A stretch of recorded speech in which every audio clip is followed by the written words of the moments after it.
Nasdaq 100 technical analysis. So Nasdaq has been quite choppy over the last couple of weeks, and for the most part it's been due to earnings season, which we're in right now.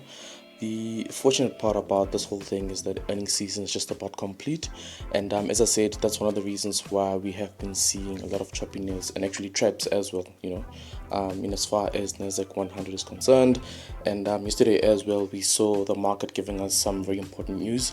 We had the FOMC minutes release, and I believe that that's another reason why we're seeing a lot of choppiness and traps being set all over. But just to get into the actual charts, and we're on the daily chart, as you can see.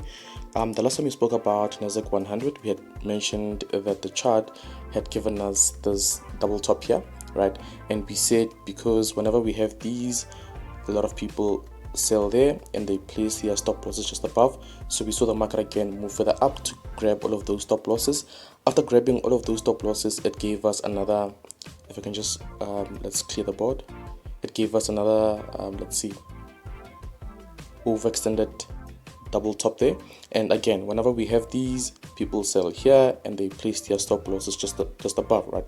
Another thing that I also want to show you that is very much important or interesting is that if you were to look at this channel over here, we can see that the market, over and above giving us this M structure, closed or rather broke this trend line as well as the neckline of that double top, which means that when people saw this, they added more to their trades and placed further stop losses just above, right? But we can see at this point in time that this was a false breakout, and what this means is that we may potentially see the market move further up to grab the stop losses that are located here, and then only potentially see the market move further down, right? So as I always say, guys, whenever it comes to trading during earnings season, we just need to make sure that we practice good money management and that we remain as conservative as can be, because this period is a very silly period and we get to see some not so favorable price action movement, right?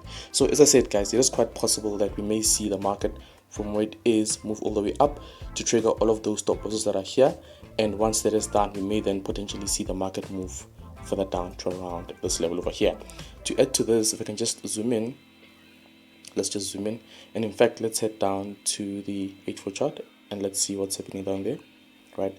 And remember, guys, just to recap, on the daily chart we said that the market had broken this neckline of this M structure as well as this trend line, right? Which means that when people saw this, they actually added to their trades, buying here, and many of them put in their stop losses at that level, right? And as I said, we may potentially see the market continue to move further up to grab all of those stop losses and then only move further down. But right now on the H4 chart, as things stand, I really don't see any actual buy or sell opportunities at this point in time. And I know that a lot of you have added a trend line like this, and you will be looking for potential sell opportunities there, right?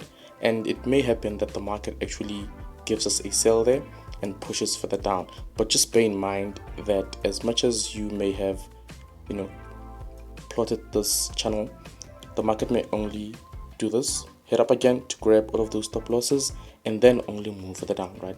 But in conclusion, guys, I believe that the market is likely to crash over the next couple of days, right? And probably even weeks. And remember also that I'd spoken about how we have a gap here, right? We have a gap there, and this gap is carrying a lot of liquidity, and as I always say, liquidity is money, and that money needs to be triggered by the market at one point or another, right? So there's plenty of scope for the market to actually move further down because we have, as I said, a lot of money there. Let me just add this, right? We have a lot of money around here somewhere due to that gap, and we can see that the market is starting to also lose some momentum here, where we're starting to see on the H4 chart the market possibly giving us a downtrend. But having said that, as I said, remember that as much as we may possibly have this, right, where the market on the H4 chart is giving us a downtrend, possibly the market may break out, push further up to grab all of those stop losses and then only move further down to give us this huge multi-session M structure. I hope you guys can see that.